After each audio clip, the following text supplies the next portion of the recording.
soir, dans l'actualité, la grève de 72 heures du grand cadre des syndicats d'enseignants. Même combat que celui du SAEMS-CUSEMS, c'est la régularisation de la situation des enseignants sans salaire suite aux résultats des audits physiques et biométriques des agents de l'État. Nous en parlons avec Abdoulaye Ndoye du CUSEMS en fin de journal. Kolda, le sit-in du collectif des directeurs intérimaires et des enseignants des classes spéciales de l'élémentaire. Ils réclament le règlement de leurs indemnités jusqu'à 6 ans d'arriérés pour certains d'entre eux. Recasement des marchands ambulants de Dakar, la mairie de la capitale achète l'immeuble d'Ilimbay. La municipalité a tenu la dernière réunion de la session budgétaire. Des lobbies profitent des subventions destinées au secteur agricole. Selon une étude du consortium économique et social, ces bénéficiaires illégitimes sont même bien loin d'ailleurs du monde paysan.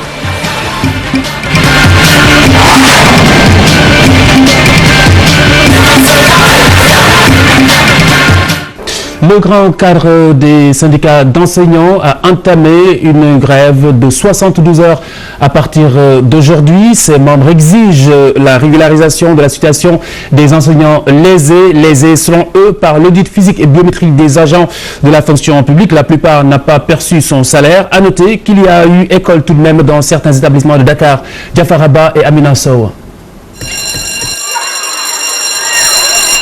La cloche sonne, l'heure de la récréation à l'école élémentaire Liberté 6A.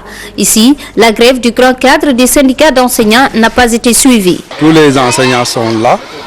Ils ont leur raison, n'est-ce pas, qu'ils gardent avec eux, pour le moment en tout cas. Ce que j'ai constaté, c'est que les cours se déroulent normalement. Autre établissement, même constat. Sérieusement, ici, il n'y a pas de grève. C'est d'ailleurs la tradition. Comme vous pouvez constater vous-même en regardant toutes les classes là, vous voyez bien que toutes les classes sont en train de fonctionner. Donc on n'est pas touché par la grève. Au CM David Diop comme au lycée Lamine Gueye, le mot d'ordre du grand cadre des syndicats d'enseignants n'a pas impacté sur les cours.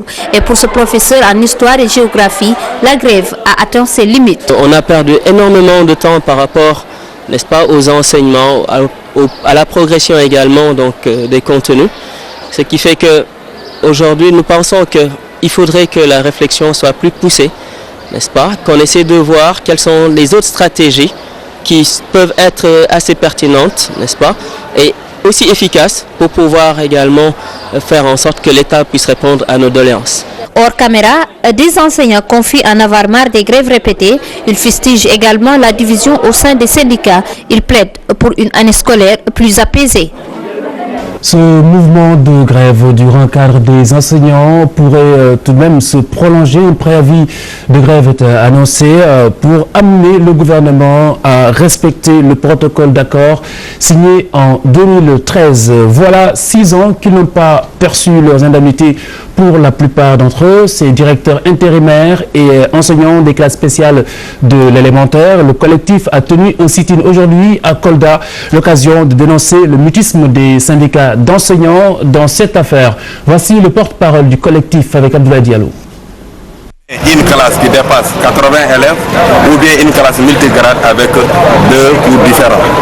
Donc vous savez combien de fois il est difficile de tenir ce type de classe et au finish, vous tombez malade et vous attendez 9 mois encore pour rentrer dans vos fonds. Et là aujourd'hui c'est ce que nous dénonçons. Tu ne peux pas faire un travail pendant 2 ans, 3 ans, 4 ans. Il y en a qui sont intérimaires ici depuis 6 ans et qui n'arrivent pas à rentrer dans leurs fonds. Il faut que le gouvernement comprenne que nous ne sommes pas des esclaves. Nous travaillons pour être rémunérés comme tout autre citoyen. Au niveau du ministère, on ne peut pas se cantonner dans des bureaux, signer des décrets, apporter des réformes sans pourtant prendre en compte les préoccupations des enseignants que nous sommes. Nous n'avons que ça. À part le salaire, nous n'avons que nos petites indemnités. Donc à beau parler de nouveaux programmes, de kirkilom et autres, tant que l'État refuse de payer aux enseignants ce qu'il leur doit, ça va poser problème. Donc nous interpellons le gouvernement, les secrétaires généraux des syndicats, parce que nous sommes laissés à nous-mêmes. L'élémentaire n'a plus de syndicats qui défendent les intérêts des enseignants de l'élémentaire. Parce que tous sont promis à d'autres postes. Nous ne vivons plus les mêmes réalités. Parce qu'aujourd'hui, ce sont les syndicats qui devaient porter cette bataille-là. Mais vous voyez, vous ne voyez que des enseignants ici.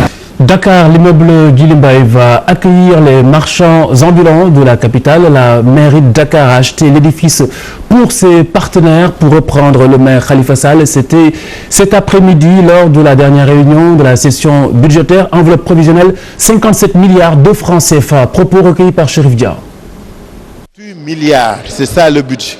Mais je dis toujours aux Dakarois que le budget est prévisionnel. Il est de 58 milliards. Mais les ressources sûres de la ville sont de 24 à 26 milliards. C'est par notre organisation, notre capacité à structurer notre action que nous allons prouver aux Dakarois que nous sommes à la hauteur de leurs attentes. Parce qu'il faudra dépenser plus de 20 milliards en 6-8 mois. Les marchands ambulants sont nos partenaires. J'avais dit aux marchands ambulants qu'ils quitteront là où ils sont, mais ils ne sortiront jamais de Dakar. Parce que c'est des acteurs économiques de la vie de Dakar. C'est des artisans de la vie sociale de Dakar. C'est pourquoi on continuera à les enlever des zones où ils ne sont pas, mais vous avez vu que nous recasons à chaque fois que nous enlevons. Et c'est comme ça que ça va continuer et ils vont être très heureux parce que quand nous allons terminer le Petersen Sogedac, le projet Félix Eboué et le projet Gate de 40 millions de dollars, il n'y aura plus de commerçants tabliers dans les rues de Dakar, Inch'Allah. Donc l'argent qui devait aller au pavoisement, au feu d'artifice, nous l'avons alloué pour d'abord les travaux de recasement du site de champ de course et l'achat de l'immeuble Djilimbaye pour y intégrer tout le monde. La préfecture de Dakar, plus que jamais déterminée à accompagner l'opération de désencombrement des rues de la capitale, les rues illégalement occupées. Les allées du Centenaire devraient bientôt recevoir la visite des bulldozers. Aux yeux des riverains, ce n'est pas trop tôt. Les commerçants, eux, espèrent un site de recasement à défaut de pouvoir poursuivre leur activité sur place. Mohamed Dieng, Nafissatou Silla. Prochaine étape de l'opération de déguerpissement des voies occupées, les allées du Centenaire. Une sommation est servie aux commerçants tabliers sur place, mais ils n'approuvent guère cette mesure. On est vraiment dans le désarroi. Si on quitte ici, on n'a pas où aller. Et sur la sommation, il n'est pas inscrit de jour exact. Ce qui est anormal, c'est de nous donner une sommation de réception. Parce que pour moi, pour déguerpir des personnes, bien pour recaser des marchands, au moins il faut un consensus, il faut discuter avec eux, il faut les donner des dates, peut-être ils auront le temps peut-être de s'organiser, parce que des gens qui travaillent, vous ne savez pas leur façon de faire, leur façon de travail, tu ne sais pas s'ils ont des accords avec des banques ou n'importe quoi. Tout notre espoir est ici avec les commerçants chinois. On ne peut pas les quitter comme ça. On ne peut pas rester ici de force, on demande seulement la clémence des autorités. Si cette mesure est mal perçue par ces derniers, la décision arrive au grand bonheur des riverains. On est obligé de rejoindre le préfet dans cette décision parce que c'est une décision quand même qui vient à point nommé. Bon, d'accord. Elle est normale parce qu'il y a une occupation anarchique de la rue et vraiment nous l'approuvons. Ça, nous l'approuvons. Parce que on ne reconnaît plus les maisons, on ne peut même plus reconnaître les porches. C'est un fait quand même qui est un peu dangereux, même pour la sécurité des gens.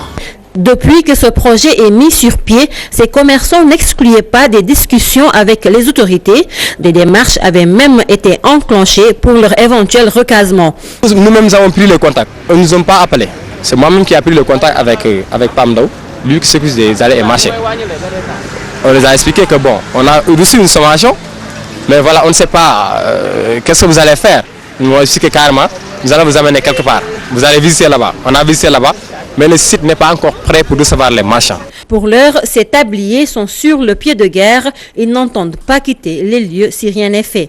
Nous refusons catégoriquement de quitter les lieux sans un site adéquat aux marchands. Ça, nous refusons catégoriquement. Moi, je ne dirais jamais à la télé ou n'importe où qu'on va faire la guerre ou bien qu'on va riposter, mais wait and see. Les autorités veulent en finir avec l'occupation anarchique sur le boulevard du Général de Gaulle qui habituellement accueille la fête de l'indépendance. Et nous reparlons des résultats de l'audit physique et biométrique des agents de la fonction publique. Cette fois-ci, dans le secteur de la santé, le blocage des salaires qui découle de l'opération a touché les internes des hôpitaux. L'Association des anciens internes du Sénégal décrit le manquement. Qui plus est, selon ses membres, ces agents ne sont même pas de la fonction publique. C'était devant la presse cet après-midi. Diafaraba et Daoud Sow nous en font le compte-rendu. Physique et biométrique des agents de la fonction publique continuent de faire des mécontents. Cette fois, ce sont les internes des hôpitaux qui montent au créneau pour dénoncer le blocage des salaires de certains de leurs camarades. Grosse erreur, juge-t-il, puisqu'ils ne sont pas agents de la fonction publique. Suite à l'audit du fichier de la fonction publique, la moitié des internes s'est retrouvée sans leur émolument à la fin du mois. Alors, nous en avons informé l'autorité qui a reconnu qu'il y avait une erreur parce que, il faut le dire, l'interne n'est pas agent de la fonction publique. Or, cet audit était destiné aux agents de la fonction publique. Ces internes victimes de cet audit de la fonction publique sont au nombre de 78. Aujourd'hui, les membres de l'association des anciens internes des hôpitaux souhaitent que leurs collègues soient rétablis au plus vite dans leurs droits. Alors, des mesures semble-t-il ont été prises pour régler cette situation, mais aujourd'hui nous sommes à une semaine depuis que l'anomalie a été détectée et on ne nous dit aucune voie de recours pour régler la situation. C'est cela que nous déplorons en fait. Nous pensons qu'à cette date, on devait nous dire les voies et moyens à suivre pour que les internes qui ont été lésés soient quand même rétablis dans leurs droits. Ils sont recrutés par le ministère de la Santé après leur formation. Pourtant, ils ne sont pas agents de la fonction publique. Une position ambiguë qui les pousse à inviter les autorités à éclaircir le statut des internes des hôpitaux. Nous sommes au début de l'année 2014. Il y a beaucoup de points qui concernent l'internat des hôpitaux qui sont en suspens depuis des années, notamment le problème du statut de l'interne. Et d'ailleurs, nous pensons que cette situation que nous vivons est encore en rapport avec cette situation de l'interne des hôpitaux aujourd'hui qui n'est pas très claire. Nous pensons qu'il est temps aujourd'hui qu'on puisse avoir des rencontres ou des assises pour parler du statut de l'interne de façon claire et définitive. Après 4 années de formation à la faculté de médecine, ces agents de la santé sont reçus à un concours organisé par le ministère de la Santé. Mais ils sont obligés de payer les frais de leur formation. Une mesure que leur ministère de tutelle doit revoir selon eux. Et cette révélation du directeur exécutif du CRES, Abdoulaye Diagne, déclare que le monde paysan ne bénéficie pas des subventions. Des résultats de recherche du consortium économique et social indiquent que ces enveloppes atterrissent souvent, ou pour la plupart, entre les mains de lobbies. Des lobbies loin d'être engagés d'ailleurs dans le secteur agricole. Écoutez-le. Le thème sur l'agriculture, on a montré, il y a une communication qui montre bien que ce que l'État dépense pour le secteur de l'agriculture en termes relatifs, c'est-à-dire par rapport à son budget, n'est pas suffisant. Donc il faut augmenter ses ressources, mais il y a un préalable à l'augmentation de ces ressources, c'est que le montant de ressources effectivement allouées à l'agriculture soit utilisé avec le maximum d'efficience, c'est-à-dire que pour 1 franc dépensé, qu'on en tire le produit le plus élevé possible. Et ce n'est pas le cas. La communication a montré que, par exemple, en ce qui concerne les subventions, dans une large mesure, on peut dire que c'est de l'argent jeté par la fenêtre, dans la mesure où ces subventions, pour une grande part, finissent dans les poches de personnes qui n'ont pas quitté la région de Dakar, donc qui ne sont pas des producteurs. Et chaque année, c'est le même scénario qui se répète, avec les mêmes acteurs, même s'il y a un changement de régime, ce que l'on constate, c'est que ce sont toujours les mêmes acteurs qui se coalisent pour demander plus de subventions, mais des subventions qui ne permettent absolument pas à l'agriculture de connaître le moindre début de développement. Suivez le film documentaire Non coupable, ce sera à 22h sur certaines réalités du monde paysan au Sénégal. Sur cette antenne à 22h, Oxfam America entend consolider son partenariat avec la société civile sénégalaise, un renforcement du volet humanitaire surtout. Une délégation de l'organisation non gouvernementale est en visite à Dakar et c'est dans ce cadre précisément. Voici le directeur régional.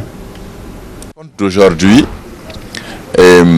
a été suscité parce que nous avons actuellement le président du conseil d'administration de Oxfam America et sa délégation qui sont en visite au Sénégal, et il nous a paru important qu'ils rencontrent ceux avec qui nous travaillons au Sénégal, principalement dans 2 domaines. Nous travaillons au Sénégal dans le domaine humanitaire et nous n'exécutons rien. Nous travaillons à travers des organisations nationales. Nous avons donc des apports financiers qui généralement se situent entre 500 millions, 1 milliard 500 millions en moyenne par an sur des questions humanitaires, notamment pour les sinistrés d'inondations et pour la famine, des choses de ce genre. Nous échangeons entre les organisations qui travaillent pour pouvoir dégager les voies par lesquelles on peut améliorer notre assistance aux communautés. Le point de l'actualité internationale, c'est un récit de Fatou Kinedem. Une première dans un pays arabe. Les élus de l'Assemblée constituante ont adopté lundi un article consacrant l'égalité entre hommes et femmes dans la future constitution. Cela est le fruit d'un compromis négocié entre les islamistes d'Ennahda majoritaires à l'Assemblée et l'opposition laïque. Depuis 1956, la Tunisie est le pays arabe accordant le plus de droits aux femmes. L'accord sur la destruction de l'arsenal chimique de Damas en Syrie est pour l'heure respecté. Le premier chargement de matériel chimique a été évacué de Syrie. Les composants doivent être vérifiés dans le port syrien de Latakia avant d'être transportés en Italie. Ces composants chimiques vont être détruits en mer. 4 navires norvégiens et danois, 2 militaires et 2 civils doivent escorter le chargement. Ils seront ensuite rejoints dans les eaux syriennes par des bâtiments chinois et russes pour escorter les armes chimiques. Dieudonné ne pourra pas se produire au Zénith de Nantes ce jeudi comme prévu. L'humoriste français et militant politique a été poursuivi pour ses propos antisémites. Le préfet de Loire-Atlantique a signé l'arrêté d'interdiction du spectacle de Dieudonné au Zénith. Le texte du ministre de l'Intérieur diffusé lundi dernier auprès de toutes les préfectures de France rappelle que les maires ou les préfets peuvent interdire au cas par cas un spectacle pour risque de trouble à l'ordre public. L'humoriste compte réagir. Il entend déposer un référé devant le tribunal administratif contre l'arrêté du préfet de Loire-Atlantique, comme il l'a déjà fait pour un spectacle refusé à Biarritz.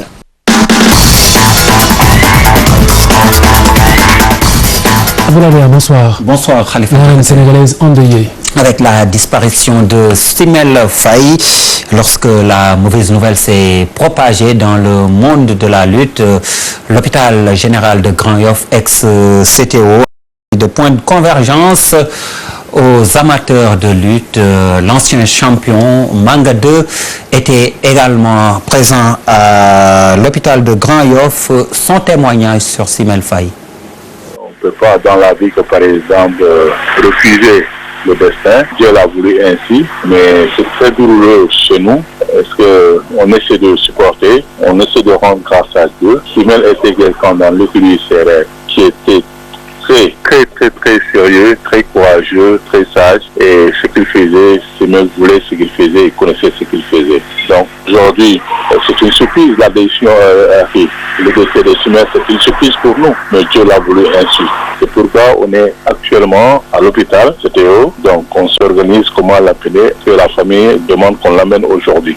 Si possible, on va l'amener aussi, s'il plaît à Dieu. Ça, c'est le monde de la lutte qui a perdu. Quand on dit Simel Faye, tout le monde sait que c'était un grand champion. Donc c'est le monde de la lutte, c'est la famille de la lutte qui a perdu aujourd'hui. Les anciennes gloires aussi de la lutte sénégalaise. Donc c'est pourquoi, dès qu'on a entendu le décès, on a appelé le président du CNG, Alain Sarr, et le président de Ménagère. On a informé la famille de la lutte sénégalaise. Nos condoléances à sa famille ainsi que le monde de la lutte. On passe au football avec la 4e journée de la Ligue 1 qui débute dès ce mercredi. À l'affiche, le champion en titre Jambar qui reçoit Niary Tally. Les leaders Port et Pikine sont respectivement face à Yego et Tourekunda. Cheikh Tidiane Diao. Jambar NGB, assurément le choc de la 4e journée de la Ligue 1. Le champion en titre qui a décroché sa première victoire lors de la 3e journée face à Yego devra enchaîner pour recoller au peloton de tête. En face, NGB est en perte de vitesse avec 2 défaites successives concédées qui le portent au bord de la zone rouge. Les 2 co-leaders, Port et Pikine, auront peut-être l'occasion de prendre le large. Les portuaires défient Yego alors que les Pikinois se déplacent à Hambourg pour y affronter le Tourekunda. 2 autres affiches mettront aux prises 4 équipes qui n'ont pas encore décollé dans ce championnat. Le Duc, qui compte 2 défaites et en match nul, accueille une équipe du Casasport qui reste sur un nul et 1 défaite. La Linger de Saint-Louis, lanterne rouge du championnat avec 1 point, accueille le Giraffe pour l'instant abonné au partage des points avec 3 résultats nuls en autant de sorties. On passe au handball avec 4 joueurs et 1 joueuse qui doivent rejoindre le reste de la tanière en France. C'est pour la suite de la préparation des Lions du handball actuellement dans l'Hexagone pour la Coupe d'Afrique des Nations prévue à Alger du 15 au 26 janvier prochain. La seconde phase de la préparation a débuté donc à Paris et depuis le 6, ces 5 joueurs ont donc rendez-vous demain à l'ambassade de France pour le Sésame. Sinon, le groupe vit bien, locaux comme expatriés s'entendent à merveille selon ces joueurs de l'équipe nationale de handball. Pour nous, c'est une très bonne préparation dans le sens où l'équipe est vraiment soudée, que ce soit les locaux et les expatriés. Il y a un grand travail qui a été fait au niveau de la fédération. Ils nous ont mis dans de bonnes conditions. Je pense que les séances qu'on a, elles sont adaptées. Et puis l'équipe a à cœur de revenir au Sénégal avec un classement favorable pour les championnats du monde. C'est une ambition en tout cas. Le groupe est prêt pour ça. Mais on est tous heureux de se retrouver ici pour préparer la Coupe d'Afrique, se retrouver. Ça faisait 2 ans qu'on ne s'était pas retrouvés. Le groupe vit super bien, on s'entraîne bien, on peut se parler à l'entraînement et tout, mais ça reste quand même très professionnel. Et on n'oublie pas que notre objectif c'est des 4e places avant tout pour avoir une accession au championnat du monde. Et on s'entend aussi bien avec les locaux qu'avec les expatriés, donc on n'a aucune différence. Nous nous occupons que du terrain, c'est-à-dire nous entraîner à fond, nous donner à fond, parce qu'on sait où on va et on a les outils pour le faire. Donc il n'y a plus qu'à. Phase de la préparation s'est donc déroulée ici au Sénégal. Le basket pour terminer avec la famille de la Balle Orange, toujours avec Étienne Préra. D'ailleurs, un taxi lui sera remis demain 16h chez le concessionnaire. Ce sera en présence de l'ancien champion, victime, rappelons-le, d'un accident de la circulation en France qui a stoppé net sa carrière, Khalifa Diakhaté. Merci Pape Abdoulaye. Dans un instant, sur ce plateau avec moi, Abdoulaye Ndoye. Sur ce plateau, il est le secrétaire général du cadre unitaire des syndicats d'enseignants du moyen secondaire, le QSEMS. Nous abordons ce soir le blocage des salaires de certains de ses collègues, blocage occasionné par les résultats de l'audit physique et biométrique des agents de la fonction publique.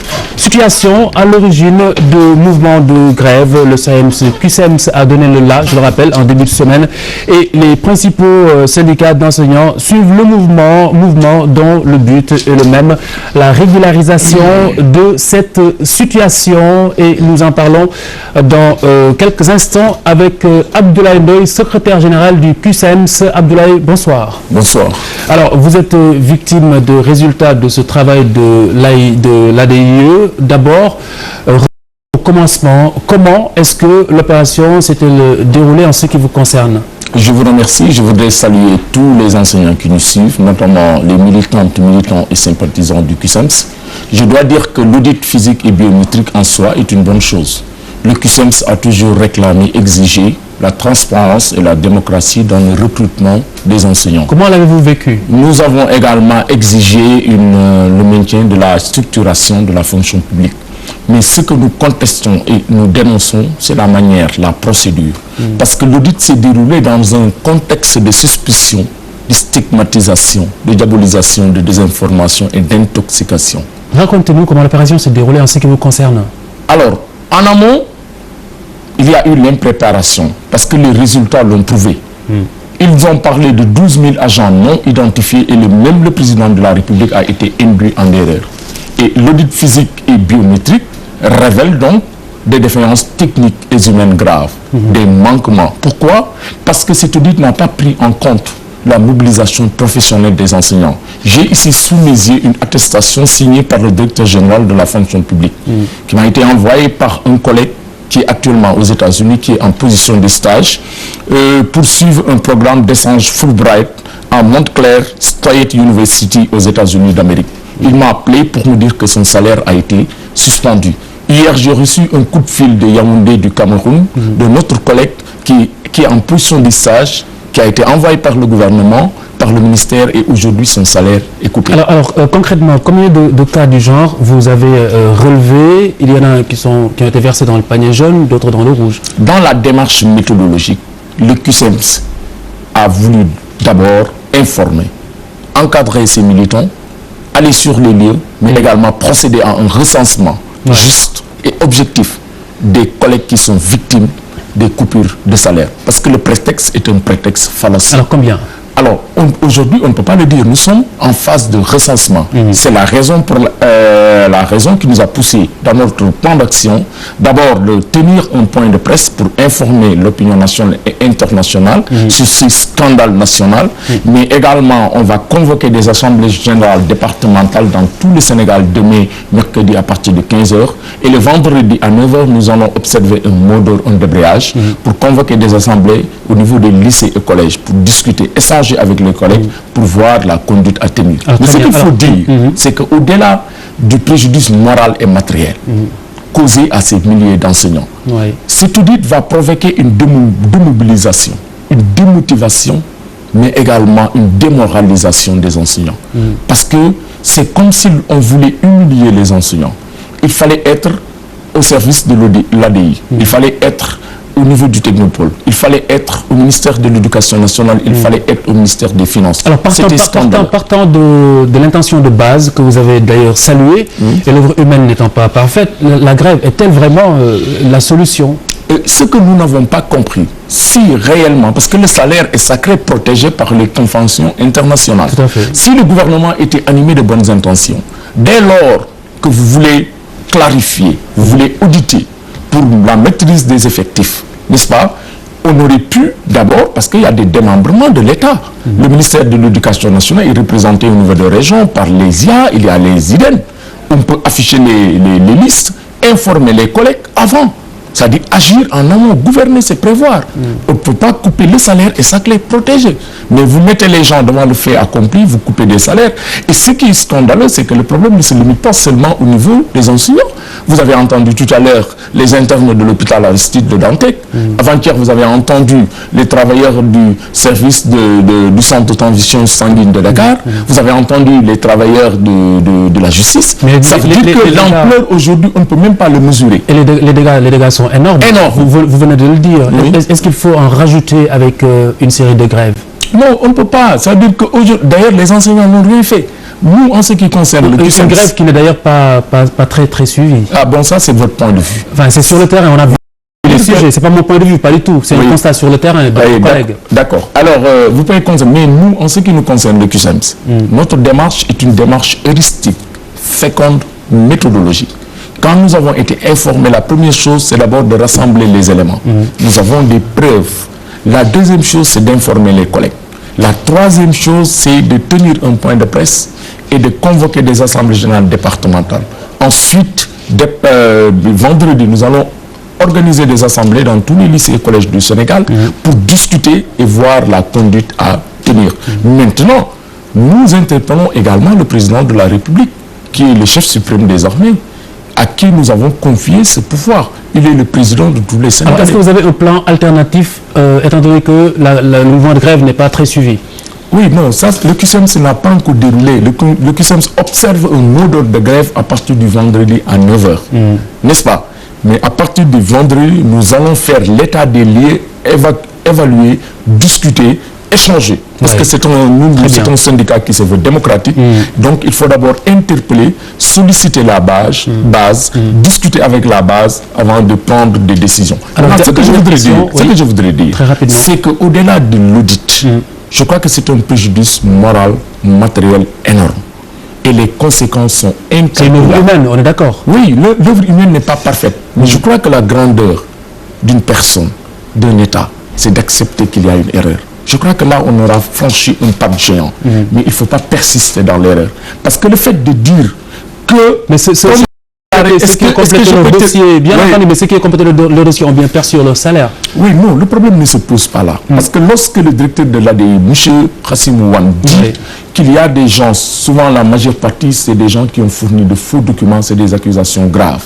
Et nous demandons à M. Khassimou Wane de publier ces documents et de les remettre à la justice. Parce que nous sommes des républicains, nous sommes des hommes de droit, nous exigeons que toute la lumière soit faite. Mais au-delà de ça, il faut dire qu'il y a d'autres questions aujourd'hui qui sont en souffrance. Je veux citer le non-paiement des indemnités du BAC et du BFM, les indemnités des inspecteurs de l'enseignement moyen secondaire, le doublement de l'indemnité documentaire compensatoire de séchage scolaire, l'alignement de l'indemnité de logement. Donc c'est des questions qui méritent réflexion. Juste cette question d'actualité qui concerne vos collègues de Kolda, vous les avez entendus dans le journal, ils vous reprochent un mutisme par rapport à leur situation. Certains d'entre eux n'ont pas reçu leurs indemnités depuis bien 6 ans. Oui. Qu'est-ce que vous en dites? Mais il y a un détail que vous avez oublié. C'est des enseignants, oui, mais c'est des enseignants de l'élémentaire. Bien entendu. Le QCEMS, c'est un syndicat du moyen secondaire. Ils se sont adressés à toutes les organisations syndicales. Mais vous savez... C'est la raison pour laquelle je me permets de vous interpeller là-dessus. Oui, mais vous savez, dans la vie, l'essentiel n'est pas de tout savoir, mais de savoir où tout se trouve. Nous avons choisi, nous sommes un syndicat d'ordre. Nous prenons en charge les problèmes des enseignants du moyen secondaire. Il y a des questions transversales qui concernent les enseignants de l'élémentaire, du moyen secondaire et du supérieur. Merci. Sur ces questions, nous pouvons travailler ensemble. Merci. C'est à moi de vous remercier. Que de nous guide Merci beaucoup. vers là où se trouvent les choses. Merci. Excellente soirée. Merci. Bonsoir.